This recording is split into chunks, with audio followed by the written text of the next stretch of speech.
Assalamualaikum warahmatullahi wabarakatuh.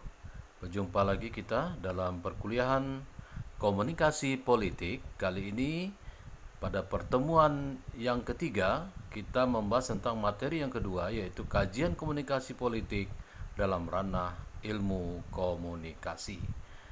Nah, pada kesempatan kali ini kita akan membahas dan kita mengharapkan setelah mendapatkan materi ini, mahasiswa kiranya dapat kembali menjelaskan, mendeskripsikan apa yang bisa dipahami dari materi yang kita sampaikan pada hari ini. Sehingga ada 5 tujuan pembelajaran yang kita harapkan untuk dikuasai, dipahami oleh mahasiswa, yaitu pertama, menjelaskan kajian awal dari komunikasi politik. Yang kedua, menjelaskan definisi dan pengertian komunikasi politik. Yang ketiga, menjelaskan unsur-unsur komunikasi politik. Yang keempat, menjelaskan fungsi komunikasi politik. Dan yang kelima, menjelaskan ruang lingkup komunikasi politik. Tentunya kita nanti akan melakukan juga evaluasi dalam bentuk tugas sebagaimana yang telah kita lakukan pada minggu yang lalu, sehingga mahasiswa dapat memahami materi ini, kemudian dapat mengungkapkannya kembali, menjelaskannya kembali, mendeskripsikan kembali sesuai dengan pemahaman dengan bahasanya sendiri.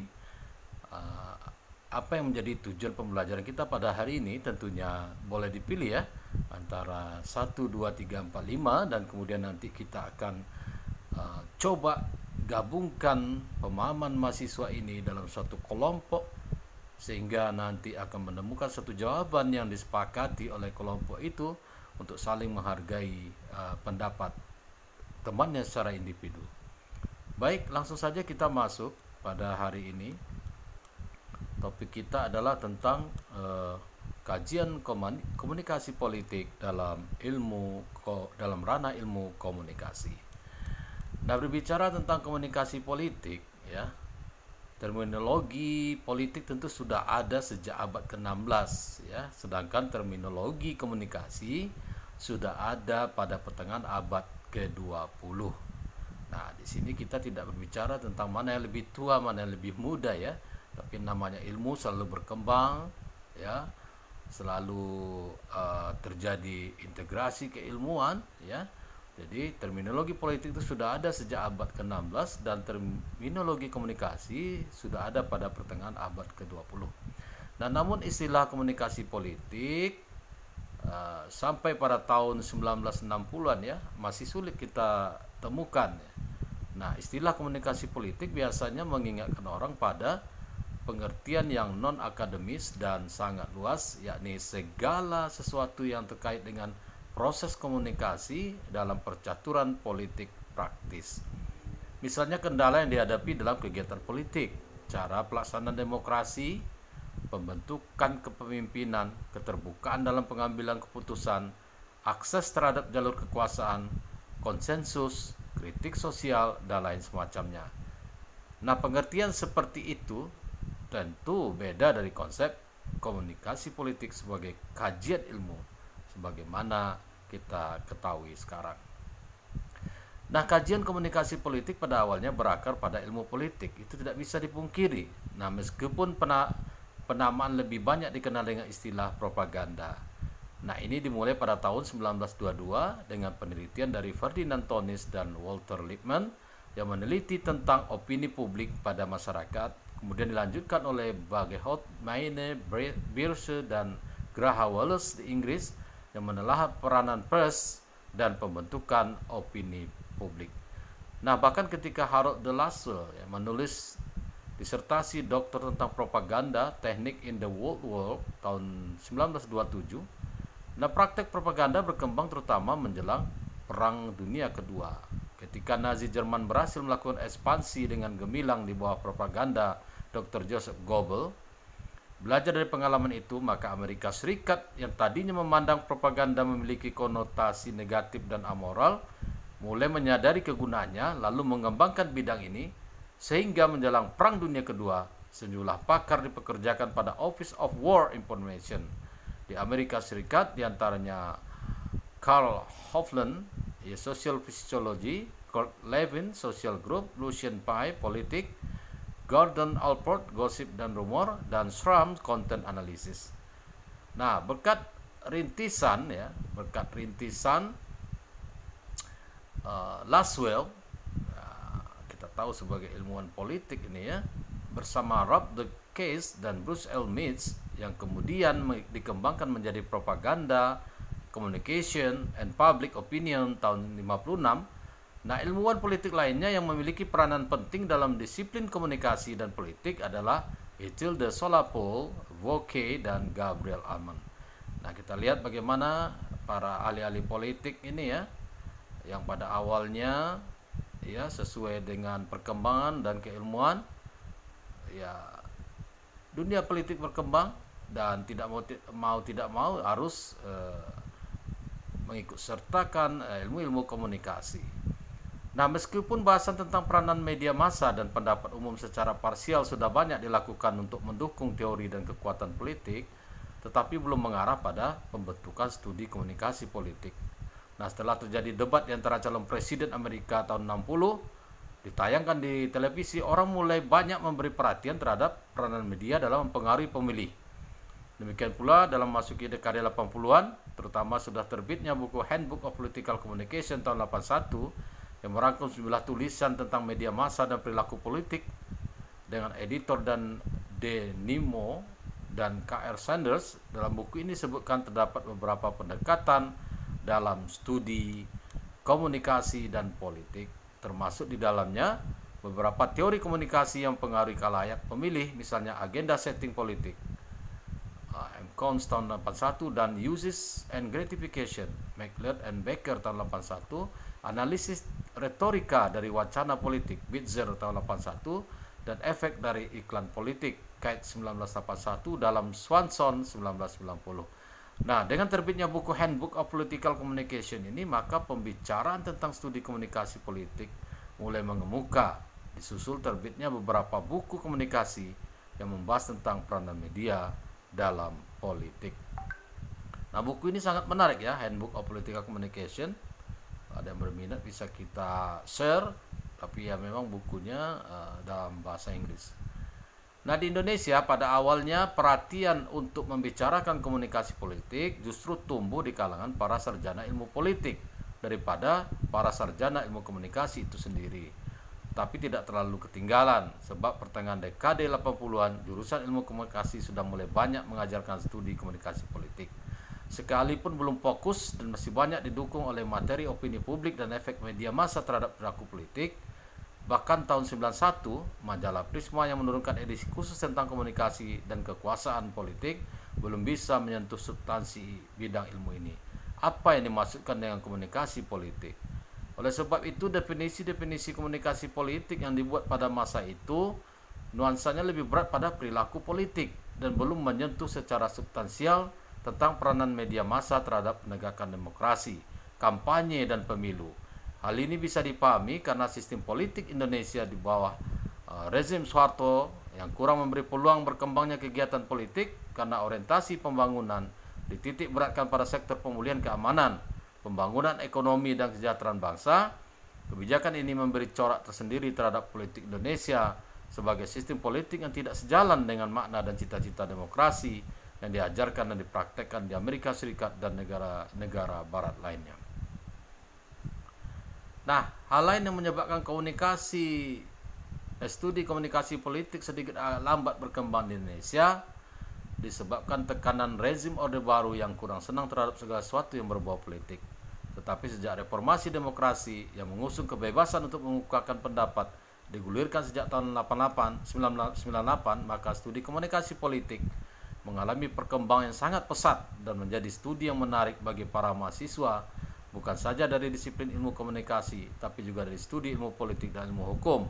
Ini sejalan pandangan Nimo dalam Swanson 90 bahwa 10 tahun terakhir ini studi komunikasi politik mengalami perkembangan yang sangat pesat, terutama sesudah berembusnya angin demokrasi di negara-negara sedang berkembang. Nah, kita lihat bagaimana ilmu politik sangat mempengaruhi komunikasi politik ini. Jadi seluruh mahasiswa komunikasi politik sudah seharusnya belajar juga tentang politik gitu ya. supaya matang dalam belajar komunikasi politik. Walaupun banyak juga ahli-ahli komunikasi yang mengatakan ya itu tidak penting, ya itu tidak seberapa penting, tapi kalau menurut saya penting sekali dasar-dasar politik diberikan sebelum mahasiswa mengetahui tentang komunikasi politik. Baik, kita lanjut kepada tema berikutnya. Yang kedua itu definisi komunikasi politik. Nah, bertolak dari konsep komunikasi dan konsep politik yang telah diuraikan pada bagian awal tadi, maka upaya mendekati pengertian apa yang dimaksud komunikasi politik menurut Dahlan 99 ialah suatu bidang atau disiplin yang menelaah perilaku dan kegiatan komunikasi yang bersifat politik, mempunyai akibat politik, berpengaruh terhadap perilaku politik.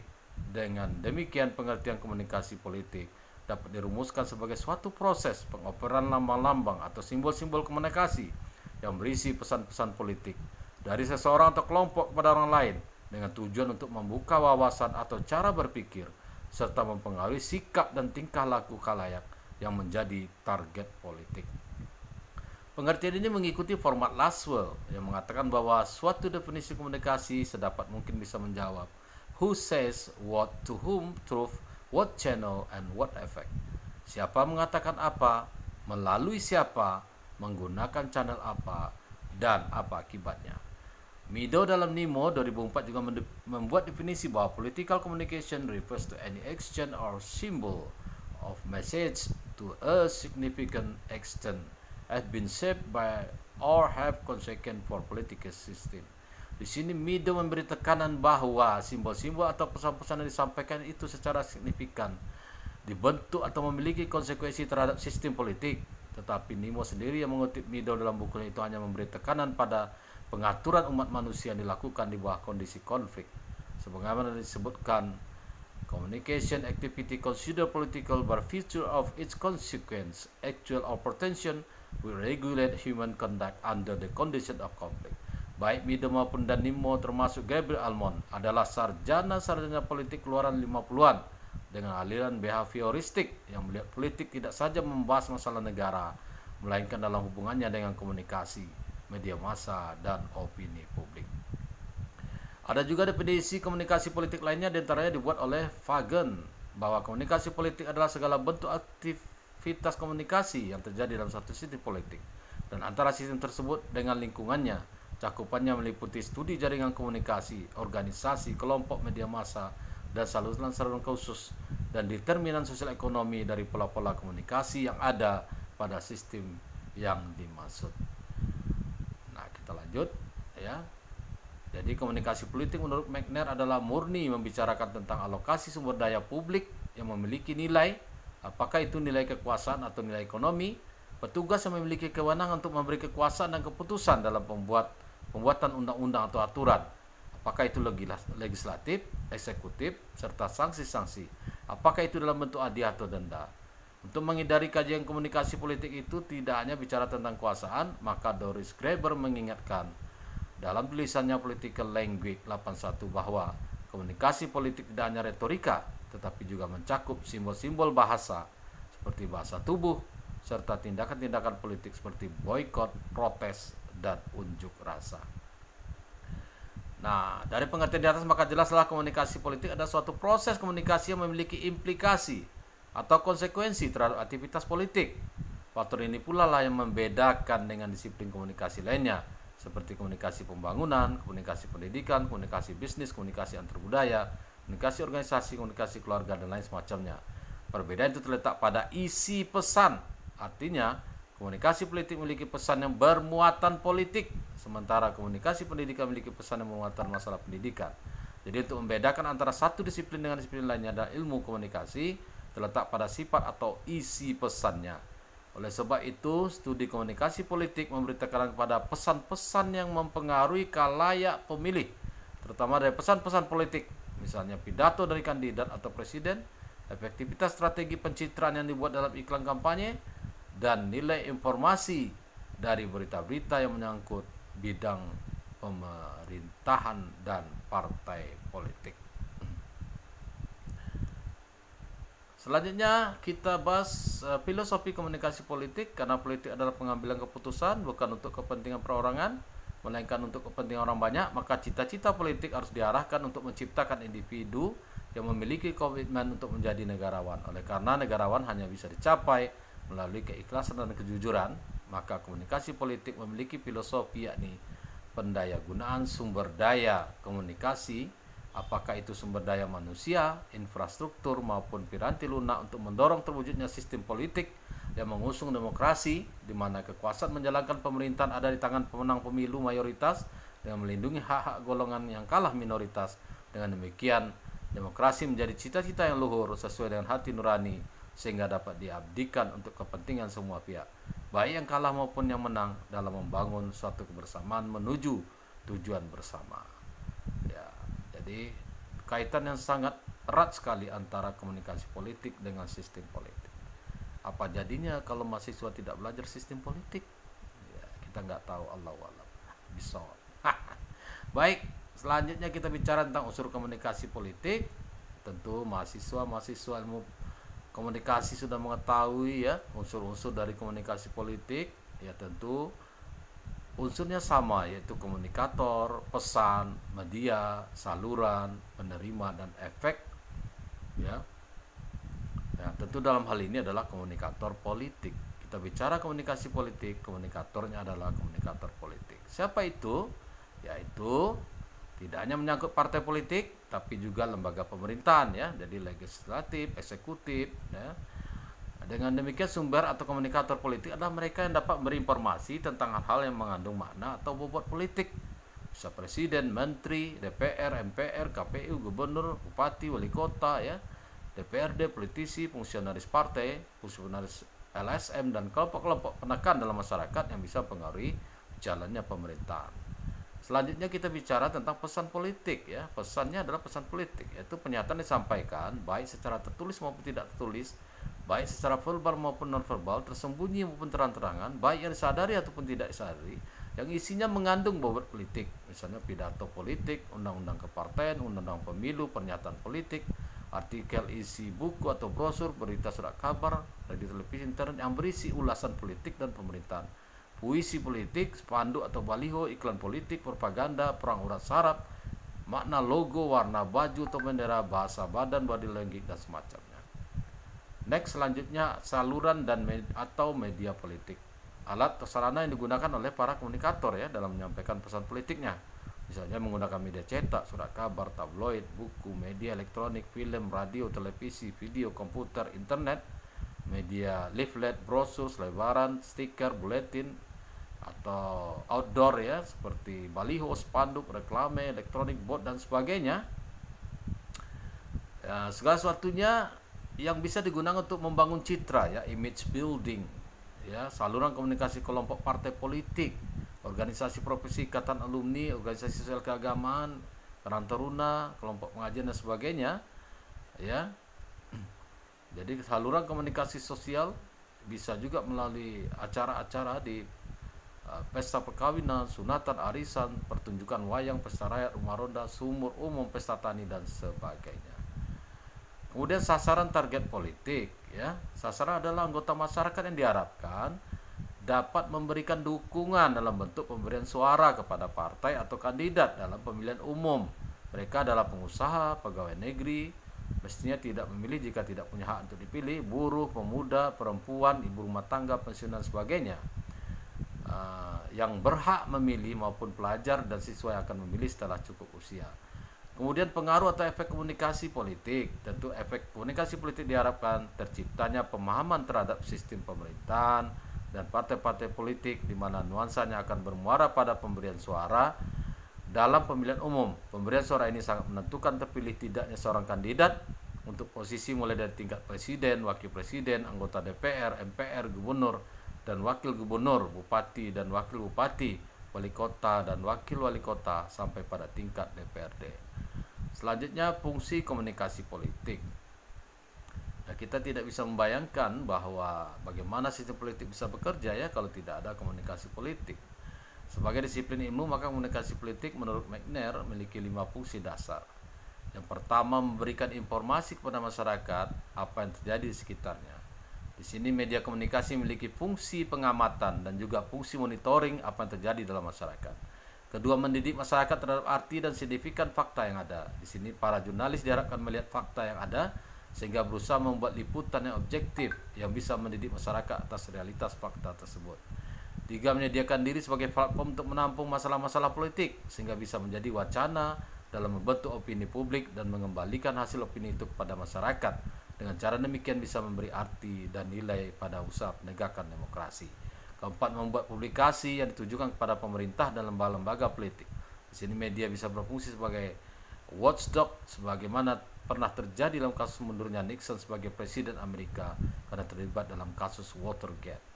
Kelima, dalam masyarakat yang demokratis, maka media politik berfungsi sebagai saluran advokasi yang bisa membantu agar kebijakan dan program-program lembaga politik dapat disalurkan kepada media massa. Nah, jika fungsi komunikasi yang dikemukakan oleh McBride di atas dikombinasikan dengan fungsi komunikasi yang dibuat oleh McBride dan Geren Hebro, maka komunikasi politik berfungsi untuk satu, memberikan informasi kepada masyarakat terhadap usaha-usaha yang dilakukan lembaga politik maupun dalam hubungannya dengan pemerintah dan masyarakat. Dua, melakukan sosialisasi tentang kebijakan, program, dan tujuan lembaga politik. Empat, memberi motivasi kepada politisi, fungsionaris, dan para pendukung partai. Empat, menjadi platform yang bisa menampung ide-ide masyarakat sehingga menjadi bahan pembicaraan dalam bentuk opini publik. Lima, mendidik masyarakat dengan pemberian informasi, sosialisasi tentang cara pemilihan umum, dan penggunaan hak mereka sebagai pemberi suara. 6, menjadi hiburan masyarakat sebagai pesta demokrasi dengan menampilkan para juru kampanye, artis, dan para komentator atau pengamat politik. 7, memupuk integrasi dengan mempertinggi rasa kebangsaan guna menghindari konflik dan ancaman berupa tindakan separatis yang mengancam persatuan nasional. 8, menciptakan iklim perubahan dengan mengubah struktur kekuasaan melalui informasi untuk mencari dukungan masyarakat luas terhadap gerakan reformasi dan demokratisasi. 9, meningkatkan aktivitas politik masyarakat melalui siaran berita, agenda setting maupun komentar-komentar politik. 10, menjadi watchdog dalam membantu terciptanya good governance yang transparansi dan akuntabilitas. Nah, kajian komunikasi politik dalam ranah ilmu komunikasi. Jika komunikasi politik diletakkan pada telah kritis ranah ilmu komunikasi, yakni komunikasi teknis, komunikasi terapan, dan teori komunikasi, maka pada tingkat teknis, komunikasi politik menyangkut kiat komunikasi yang spesifik, misalnya cara melepaskan desas-desus rumor, membuat pesan yang membangkitkan keresahan, memanipulasi informasi dari angle liputan kamera, atau penampilan gambar yang memberi kesan pengikut kampanye yang sepi. Kiat seperti ini biasanya berkembang dari lapangan, kemudian didesain sedemikian rupa, tapi penggunanya lebih tergantung pada keterampilan naluri, kejelian, dan improvisasi dari pelaku dengan berbagai ragam variasi. Pada tingkat terapan, komunikasi politik berkembang dari penelitian dan teori, dan setelah itu dimanfaatkan dalam kegiatan. Terkadang setelah diuji coba, ruang lingkup komunikasi terapan lebih luas dan menyangkut penerapan beraneka ragam teori. Misalnya penggunaan analisis isi untuk evaluasi efektivitas komunikasi politik, pemilihan khalayak sasaran yang paling peka, dan desain komunikasi yang paling potensial untuk mempengaruhi kemudian penggunaan riset dan teori persuasi untuk penentuan strategi propaganda dalam kampanye dan sebagainya. Pada tingkat teoretik, komunikasi politik menguji kesahihan teori komunikasi dalam konteks politik, termasuk teori keperkasaan dan keterbatasan media, teori kepemimpinan pendapat, teori inovasi, faktor-faktor pengaruh komunikasi, penggunaan metode jaringan dalam kaitannya dengan koneksi politik dan kekuasaan. Atas dasar tersebut, maka komunikasi politik sebagai kajian akademis dapat dilihat pada 3 pendekatan. Yang pertama, komunikasi politik dalam negeri dalam kaitannya dengan pemilu dan kepartaian, komunikasi politik internasional dalam konteks komunikasi politik global, dan riset dan teori komunikasi politik. Nah, ruang lingkup komunikasi politik mengemukakan bahwa dalam arti luas komponen-komponen utama dari sistem komunikasi politik dapat ditemukan pada lembaga politik dari aspek komunikasinya, institusi media dari aspek politiknya, orientasi atau perhatian publik terhadap komunikasi politik, dan budaya politik yang relevan dengan komunikasi. Dari uraian yang telah dikemukakan, maka ruang lingkup studi komunikasi politik yang menjadi fokus pembahasan adalah komunikasi politik, demokrasi dan kebebasan pers, media dan politik, pendapat umum dan jajak pendapat, partai politik dan pemilihan umum, kampanye untuk pemasaran politik, komunikasi politik global, riset dan profesi komunikasi politik. Mengingat komunikasi politik tidak lepas dari dua disiplin ilmu yang membangunnya, yaitu ilmu komunikasi dan politik, maka pembahasannya tentang negara dan ideologi tidak bisa dihindari. Mengingat arah komunikasi politik tidak saja berfokus pada gerakan atau aktivitas masyarakat melalui partai politik, tapi juga kekuasaan negara yang mengatur masyarakat menurut aliran politik yang ada. Dari sini akan berkembang ke arah demokratisasi dalam hubungannya dengan kebebasan pers.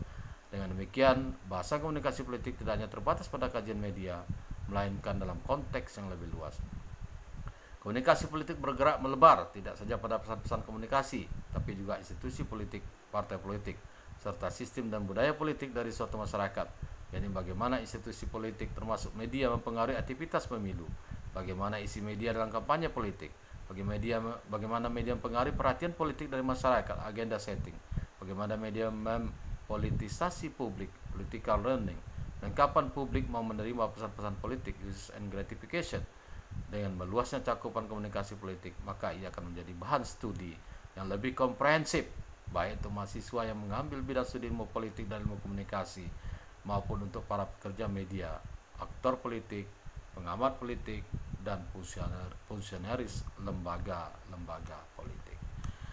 Nah, demikianlah ruang lingkup komunikasi politik yang cukup luas dan tidak bisa dilepaskan dari ilmu politik dan ilmu komunikasi.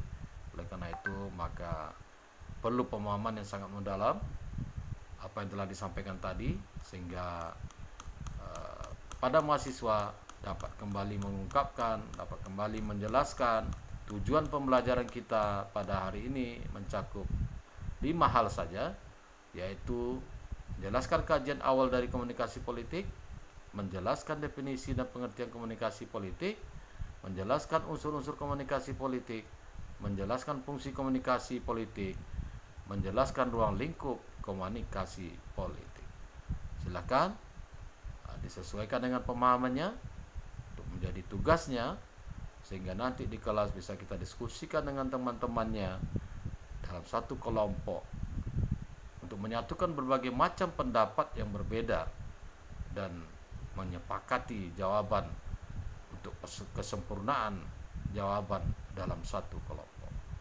Demikian saja pertemuan kita pada hari ini. Semoga bermanfaat dan bisa dipahami. Silahkan diulang-ulang, diingat-ingat, dipahami, kemudian kembali dijelaskan, dideskripsikan apa pemahaman yang Anda pahami terhadap materi ini dengan bahasa sendiri. Sekian, terima kasih. Assalamualaikum warahmatullahi wabarakatuh. Sampai jumpa di pertemuan yang akan datang.